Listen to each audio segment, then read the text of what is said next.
আমাদের সাতক্ষীরাতে সব থেকে বিখ্যাত হচ্ছে সন্দেশ। এই সন্দেশটা কীভাবে তৈরি করা হয় আপনাদের এখন দেখাবো। চুলার উপরে 6 কেজি দুধ, এই দুধটা কড়ার উপরে জাল দেওয়া হচ্ছে। 6 কেজি দুধের ভিতরে 70 গ্রাম ফ্যাট দেওয়া হয়। এই ফ্যাট না দিলে সন্দেশটা ভালো হয় না। ফ্যাটটা এখন গরম দুধের সাথে মিক্স করা হচ্ছে। এখন দুধের সাথে মিক্স করা হচ্ছে ছানার পানি।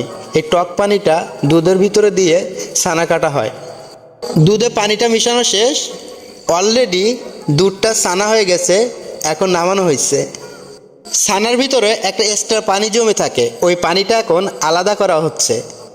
দুধের যে অরিজিনাল ছানা, এই ছানাটা এখন আমি খেয়ে দেখছি, সত্যি অনেক মজা এই ছানাটা খাইতে, কিন্তু বেশি খাইলে আবার পেটের সমস্যা হইতে পারে। ছানা ছাঁকা কমপ্লিট। ছানার সাথে 800 গ্রাম চিনি মিশানো হলো। ছানার সাথে চিনি মিশানোর পরে চুলার উপরে নিয়ে নাড়াচাড়া দেওয়া হচ্ছে। দুটোটা মিশানো হচ্ছে একসাথে। 10 থেকে 15 মিনিট নাড়াচাড়া দেওয়ার পরে সন্দেশটা হয়ে গেছে, এখন চুলার থেকে নামানো হচ্ছে। সন্দেশ অনেক গরম থাকার কারণে 10 থেকে 15 মিনিট ঠান্ডা করে ট্রের উপরে সাজানো হচ্ছে।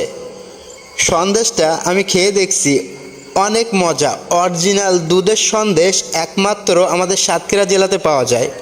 সবাই ভালো থাকবেন। আসসালামু আলাইকুম।